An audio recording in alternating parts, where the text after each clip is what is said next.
Velkommen til Glad Film. Film fra første række.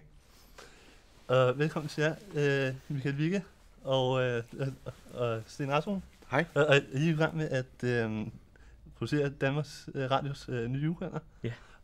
Men først skal vi lige se nogle klip fra nogle af de film, I har lavet før i tiden. Så derfor så har jeg taget nogle popcorn med. Ej, det var en ordentlig.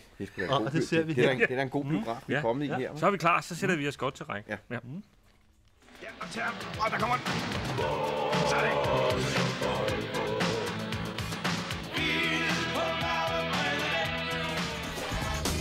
Det er lige nu og her. Og det er bare lidt svært. Jeg er din motor, cykelmand. Kom ud, kom med. Denne verden er et supersted. Det var godt nok ikke så lidt. Nej. Hvordan er det nu at lave en julekalender, efter de har lavet så mange film? Jamen, det er faktisk en rigtig dejlig oplevelse for os, fordi nu har vi jo lavet, som vi kunne se lidt af her, rigtig mange forskellige ting i årenes løb. Men med den her julekalender, der får vi ligesom prøvet alt det, som vi har snuset til igennem de mange år, vi har arbejdet sammen. Det er ligesom, det samler det hele, alt det, vi har lært os gennem snart, hvad er det, 29 år? 29 år. Ja, 29 år. Så på den måde, så er det en stor oplevelse. Vi prøver alle afkroge af, hvad vi har drømt om i alle årene. Vi har læst et sted, at det har taget, hvad er det, omkring et år, 1-2 år at lave. Ja, vi kom det er til at mere se, end det, det er mere vi end det. faktisk 3 år. Det er Jeg kom faktisk til at 3 se på nogle billeder, fordi da vi konstruerede historien, det gør vi jo altid først med at sætte sådan nogle sedler op på væggen. Så skulle vi sidde derhjemme og skrive, så tog jeg nogle billeder af væggen med alle sedlerne, med alle hovedscenerne til alle afsnittene. Og der kunne jeg gå ind forleden og så på, hvornår de billeder var taget. De var faktisk fra 2009. Vi skal lige huske, at det her, den her julekalender andrager noget, der ligner 7 hele spillefilm. For at komme ind på sporet omkring julekalenderen. Vi har fået skaffet en krabkalender, hvor der er 25 lover, har vi opdaget. Ja. Det var godt. Ja, altså...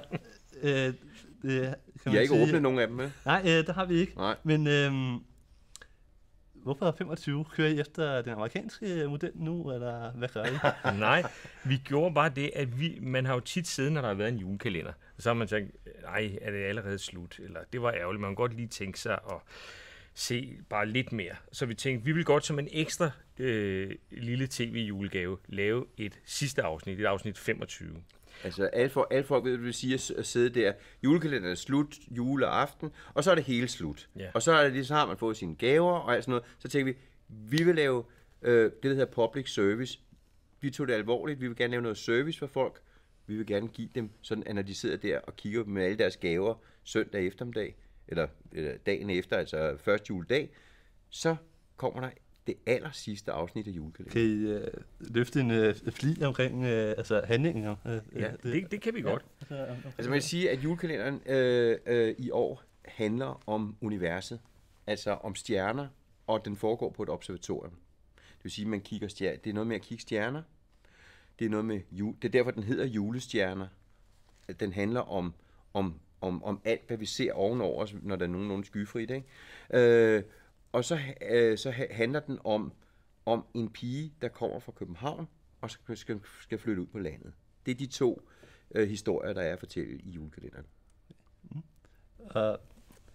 Altså, hvem er jeg fandt på ind i ideen til den historie? Det gjorde vi sammen. Det gjorde vi sammen, men det sjove var, at det sted, som det udspiller sig, det er et sted oppe i nærheden af, hvor Sten han bor.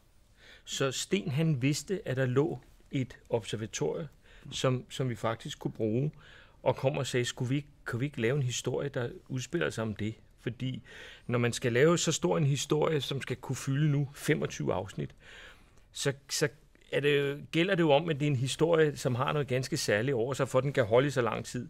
Og der tænkte vi, altså universet, det er i hvert fald stort. Det er jo nærmest en uendelig historie, sådan som vi har fået det fortalt i hvert fald. Så derfor så passede det rigtig, rigtig godt med at få handlingen til at udspille sig omkring et observatorium. Så på den måde, så var det, der startede det. Ikke? Så det er noget med, at man starter en lavine af idéer, ikke? på den måde, og så bygger vi det op sammen. Og så vil jeg sige, at vi har jo det, der hedder en fælles idébank. Det er, at gennem de 29 år, så har vi puttet en hel masse idéer ind i den der bank, ikke?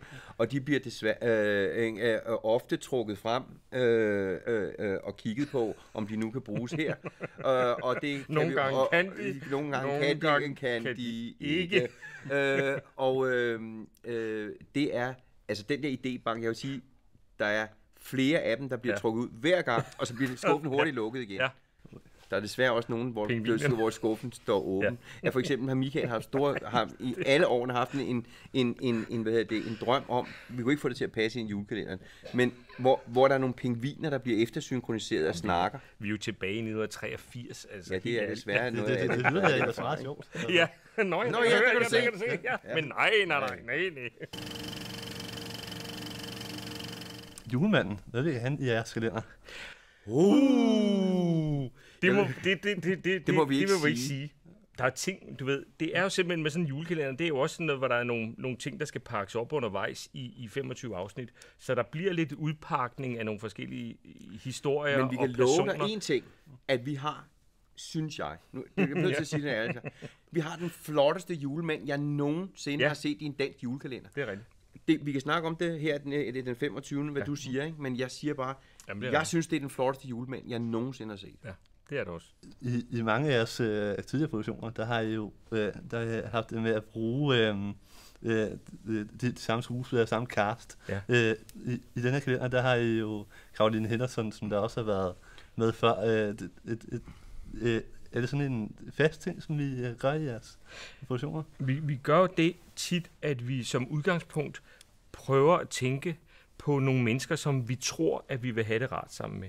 Og nogle af dem har vi jo allerede mødt og har haft det rigtig sjovt sammen med. Og tænkt, altså det her samarbejde kunne vi godt tænke os at udvikle yderligere med en større rolle, for eksempel. Caroline får en større rolle her i julekalenderen, end hun havde i Der var engang en dreng. Faktisk det mest berømte eksempel på det var, at Hannibal og Jerry, der havde Jytte Abelstrøm en lille rolle som mormoren. Sig mig engang, hvad er det egentlig, du drikker? Det er et slumretæppe.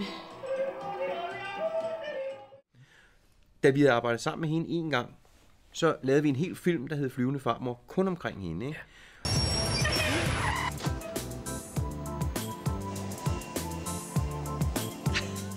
Og sådan, jeg vil sige, at vi er altid rigtig gode venner med skuespillerne, vil jeg sige. Og mange af dem vil gerne være med igen. Ja. Og så nogle gange er vi nødt til at skrive en rolle til dem også, ikke? Og det, der har været rigtig interessant ved julekalenderen, det er, at normalt så en spillefilm, det tager jo ikke lige så lang tid at lave som en hel julekalender.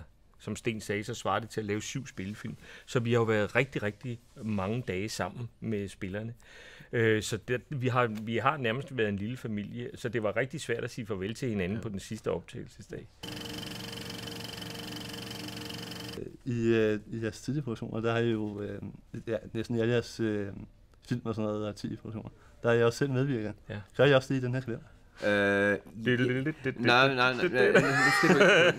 Jeg kan afsløre så meget, at det er os, der hver dag, ikke med ansigterne, men på stemme, siger, hvad der skete i går, og hvad der kommer i morgen. Okay. Så meget kan jeg afsløre.